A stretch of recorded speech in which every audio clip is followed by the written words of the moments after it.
There's a crack in the rock 100 feet under a South African hillside, and at its narrowest point it is about 7 inches wide.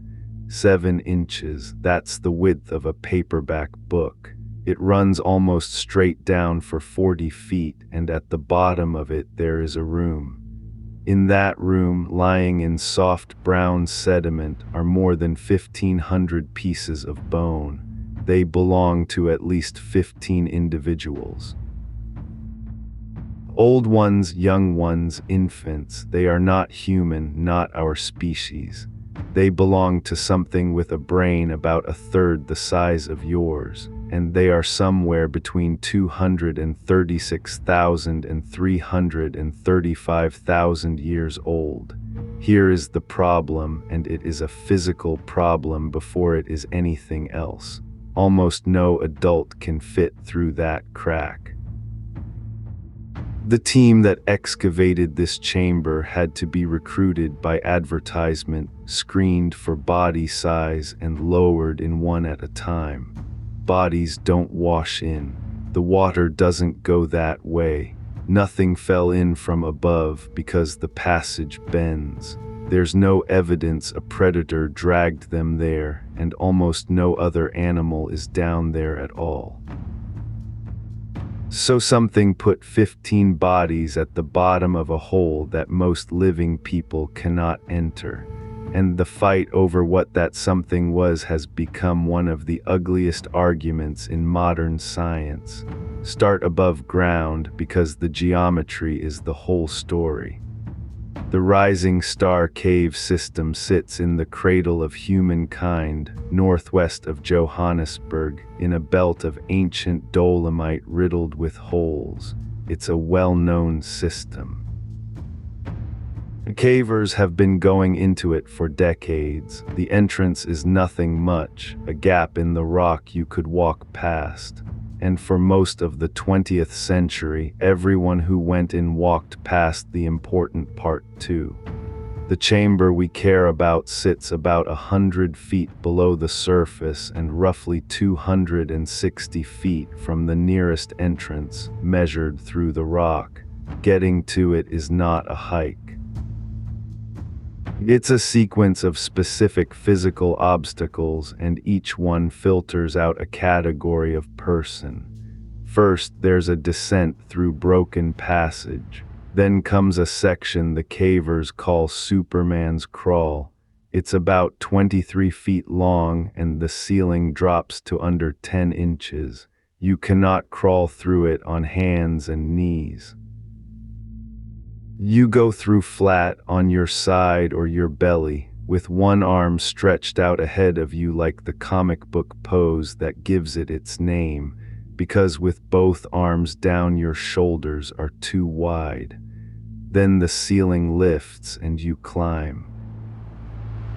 The next obstacle is a sharp blade of rock the team named the Dragon's Back, a fractured ridge of stone standing up inside a larger chamber, about 50 feet of exposed climbing with loose flakes on it.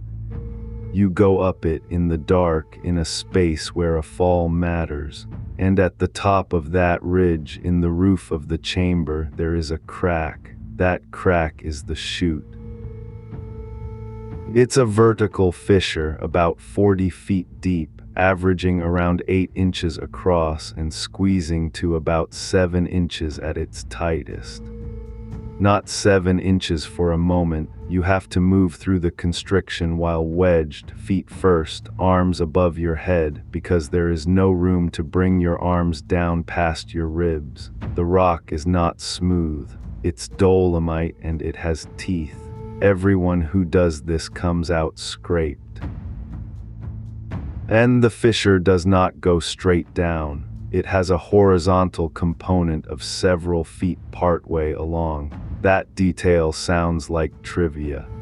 It isn't, and we'll come back to it because it kills one of the simplest explanations for everything in the chamber below. In September of 2013, two recreational cavers named Stephen Tucker and Rick Hunter went down that chute. They were thin, experienced, and they were mapping. They came out the far side into a chamber roughly 100 feet below the hillside, and their lights fell on bone lying loose on the surface of the floor. Not fossilized into rock, not embedded in breccia, lying there in soft sediment like someone had set them down. They photographed what they saw and took the images to Lee Berger, a paleoanthropologist at the University of the Witwatersrand. What Berger recognized in those photographs was a hominin jaw. What he understood immediately afterward was that he had a logistical problem with no precedent. He was a large man. He could not get to the site. Almost nobody on a normal excavation crew could. So he did something that had never been done in the field. In October of 2013, he posted an advertisement on Facebook.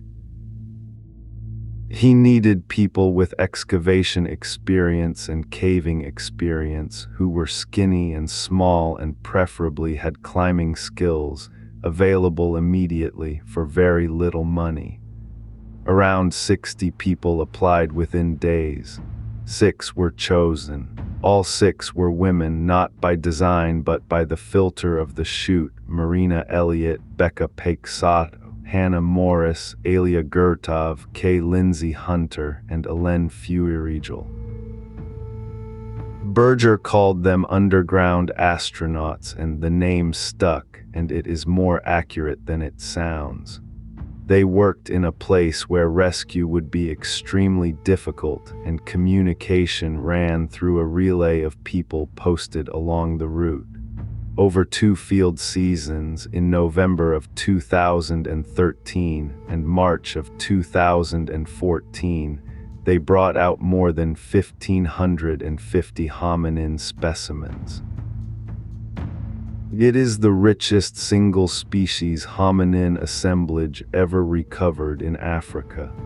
Every piece of it came up through the crack by hand in padded containers, one at a time.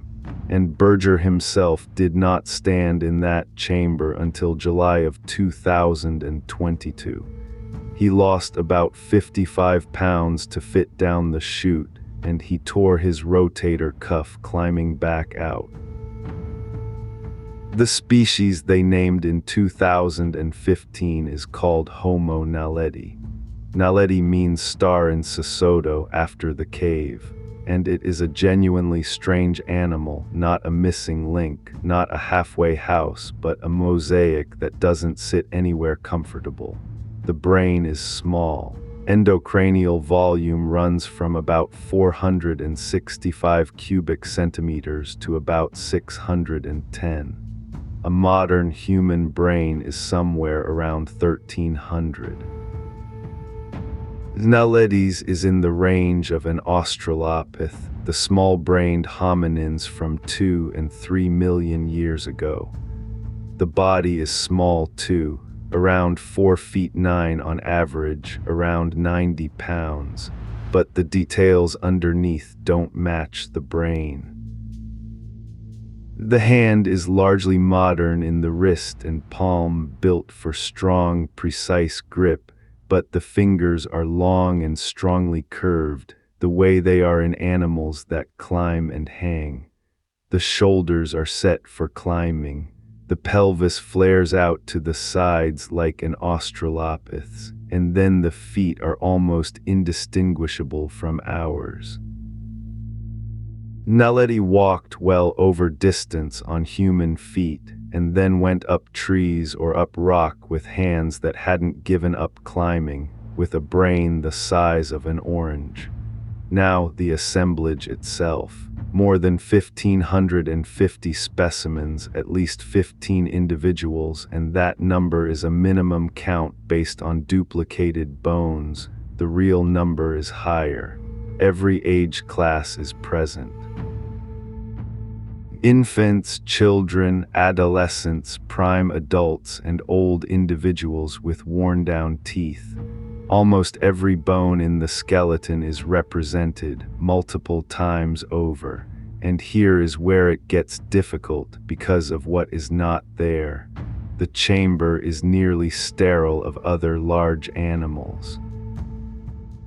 Alongside 1,500 hominin specimens, the original excavations turned up a handful of bird bones, some rodent material, a barn owl, and a scattering of baboon remains that can't be tied to the same time period.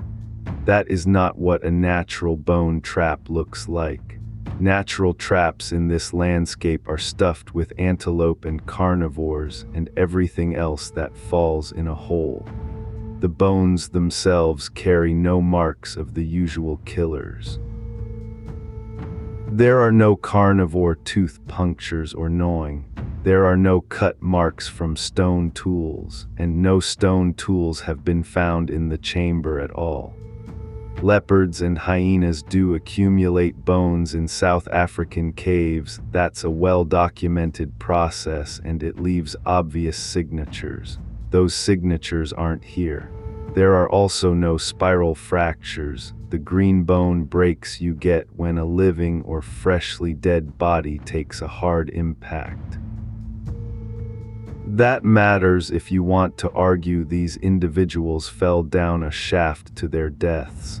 And the bones show no rounding, no polish, no size sorting, the wear patterns that running water leaves on anything it carries. So the excavation produces a strange, clean, difficult picture. 15 or more bodies of a single species, all ages, deep underground at the bottom of a 40-foot crack, in a chamber that essentially nothing else got into, with no bite marks, no cut marks, no impact fractures, and no sign of water. For the first 2 years, the assumption in the field was that this was old. A small brain, curved fingers, australopith hips, everything in the anatomy said this animal belonged near the base of our genus, something like 2 million years ago. Several researchers said so publicly. It was the sensible read. Then, in 2017, the dating came back. A team led by Paul Dirks used a combination of methods: electron spin resonance on 3 Naledi teeth, uranium-thorium dating on the teeth and on the flowstones bracketing the sediments, and the sequence of the deposits themselves. The result was 236,000 to 335,000 years ago. That is not 2 million. That's a factor of 6 off. And it relocates Homo naledi into a period we thought we understood. 236,000 years ago is not the deep past of the human story. It is the window in which our own species is appearing in Africa. The oldest fossils widely attributed to Homo sapiens from Jebel Irhoud in Morocco are dated to around 300,000 years, the same bracket. So a hominin with a brain a third the size of ours, with hands still built for climbing, was alive in Africa at the same time as the first people. Not as a relic in some isolated pocket that time forgot in South Africa, in a landscape that was busy. This forces an uncomfortable revision. The tidy version of human evolution has brains getting bigger in a fairly steady climb, with the small-brained forms dropping away early. Naledi breaks that. A small-brained lineage survived, apparently in good numbers, for hundreds of thousands of years, right up against the origin of our own species. And it raises the question this whole episode is built on. If Naledi is that recent, then the bones in the chamber are not some ancient anomaly from a stage of evolution too primitive to ask questions about. They're from a population that was around when other hominins were doing complicated things, which means the question of how they got down there stops being a curiosity and becomes a real problem about behavior. Berger's team had already floated an answer in the 2015 description.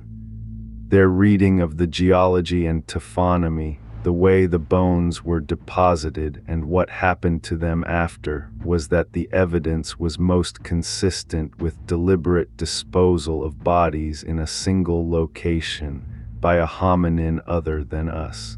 They said it carefully, and even then, a lot of people didn't like it. Because a small-brained animal carrying its dead into the deepest, hardest-to-reach part of a cave system is a claim about mind, not just about bones. In June of 2023, the argument stopped being careful. Berger's team released 3 papers as reviewed preprints on the journal eLife, and they went considerably further than deliberate disposal. The first claimed evidence for deliberate burial, not bodies left on a floor, but bodies placed into dug depressions and covered with sediment. They described features in 2 places, one in the hill antechamber near the bottom of the chute, roughly 18 inches by 22 inches, and another in the Denaldi chamber itself, about 20 inches long. Inside those features, they argued skeletal parts were still in anatomical relationship. A foot and ankle articulated, part of a hand with its wrist bones, which means the bodies were covered while soft tissue still held them together. The second paper claimed engravings. On a dolomite pillar in the hill antechamber, on faces that had been rubbed smooth, they recorded deeply cut lines, cross-hatching, and geometric shapes, squares, triangles, crosses, X-forms. They reported around 46 marked features on one panel alone, and a third paper argued that all of this together, bodies, marks, and an earlier claim about fire use in the cave, added up to meaning-making behavior in a small-brained hominin. The fire claim is worth pausing on because it shows the pattern. In December of 2022, Berger announced evidence of controlled fire in the system, charcoal, burnt bone, soot on the ceilings, in a public lecture and a press release. Not in a paper, not through review.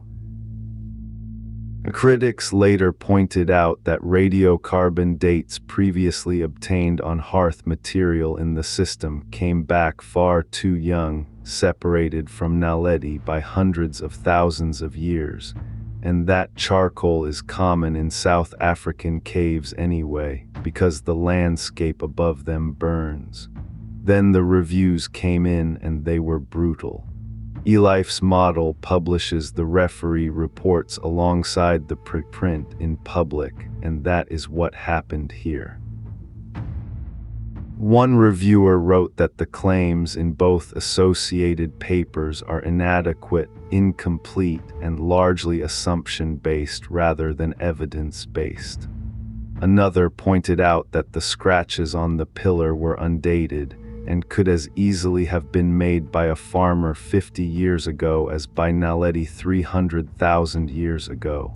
Nobody had dated them. Nobody could. The sediment argument came apart under scrutiny too.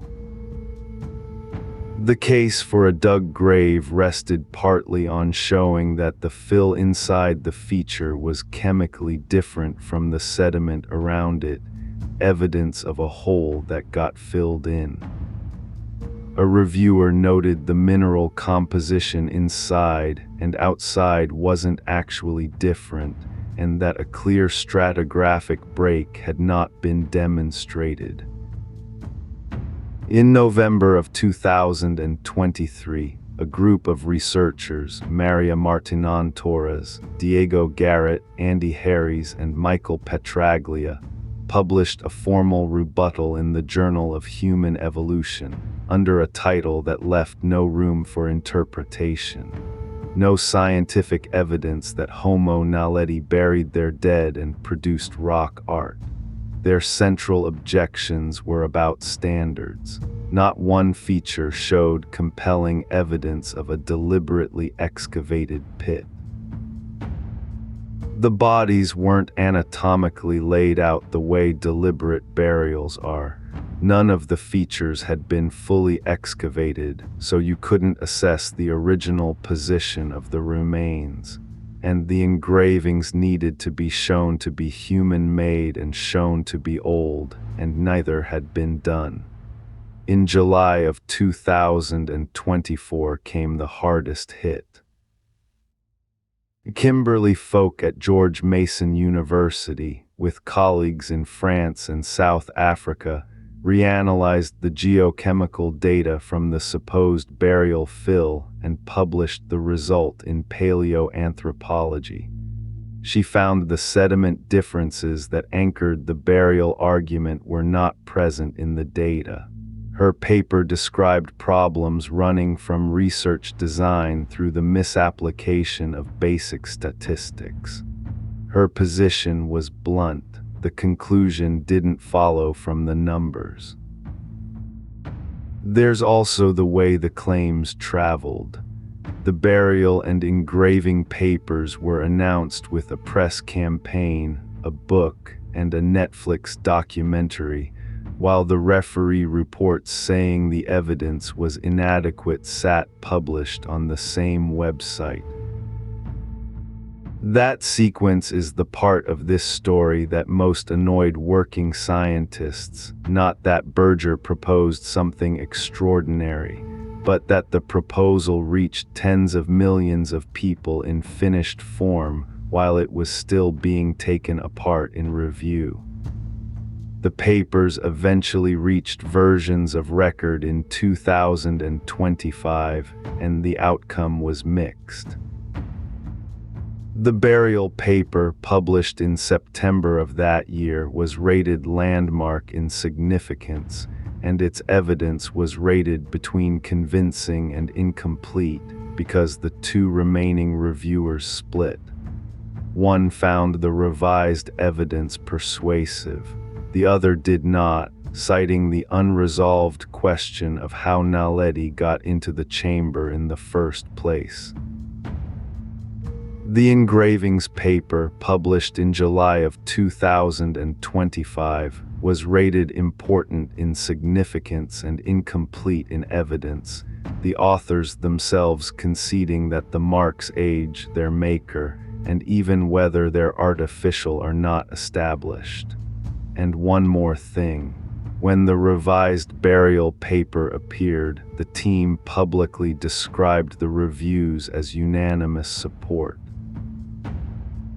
Jamie Hodgkins, the paleoanthropologist at the University of Colorado Denver who served as reviewer 1, said publicly that this was not accurate, that only 2 of the original reviewers agreed to re-review, and only one of them supported the burial hypothesis. Now hold both halves of this at once, because that is the honest position and it's harder than either side's version. The critics are right about the evidence for burial. The pit outlines are not demonstrated, the geochemistry didn't hold up, the engravings are undated, the fire evidence was announced before it was tested. Every one of those is a real failure of proof, and none of them are cured by how badly anyone wants the story to be true. And the bones are still down there, and every natural explanation still has a hole in it. Go through them. Water transport. Bodies wash into caves all the time. but water sorts bones by size and rounds their edges, and neither shows up here. The sediment analysis points to a dry cave with rock debris breaking down in place, not a stream depositing anything. A death trap, animals falling in and dying where they land. The chute doesn't work that way. It has a horizontal offset partway down, so nothing falling from the top can reach the chamber by gravity alone. It has to be moved through, and there are no impact fractures on any of the bones and no heap of bodies at the base of the drop where a trap would pile them. Predators. A carnivores stock caves with bones as a matter of routine in this landscape, but they leave tooth marks and they leave a mixed menu. There are no tooth marks here, and there is essentially nothing on the menu but Naledi, an easier entrance that has since closed. This is the most serious natural alternative, and it deserves to be stated at full strength, including that it comes partly from Berger's own team. Their 2021 survey work raised the possibility that before a collapse, the chamber could have been reached through a shaft into an adjoining chamber and over a sill about 16 feet high. That's still a climb into deep darkness, but it's a different kind of problem than the 7-inch squeeze. A reviewer's complaint in 2023 was that this possibility got pushed into a supplement rather than argued in the open. Against it, the sediments in this part of the system show no sign of material washing in from the surface over the last several 100,000 years, which is what an open connection normally leaves behind. So every door is jammed. The bodies are not sorted like flood debris, not broken like a fall, not chewed like a kill, not mixed with other species like a natural trap. And the room is at the bottom of a system that is hard to enter now and was probably hard to enter then. There's a newer wrinkle from June of 2026. A team led by Palesa Majup, working with labs in Copenhagen and at WITS, extracted ancient proteins from the enamel of 23 Naledi teeth representing at least 20 individuals, the first successful paleoproteomics on this species. They looked for amylogene Y, a protein coded on the Y chromosome. They found none, in any of them, published in Cell. If that reads straight, every individual tested from this chamber was female, and the team notes that sampling 20 individuals and drawing one sex by chance is roughly a 1 in a million outcome, which would be extraordinary and which is exactly the moment to slow down. The authors themselves flagged the alternative. A deletion or mutation of the Y-linked gene across this population would produce the same result with no behavioral meaning at all. Such deletions exist in living humans and in at least one Neanderthal. And independent commentary has pointed out something the coverage mostly skipped.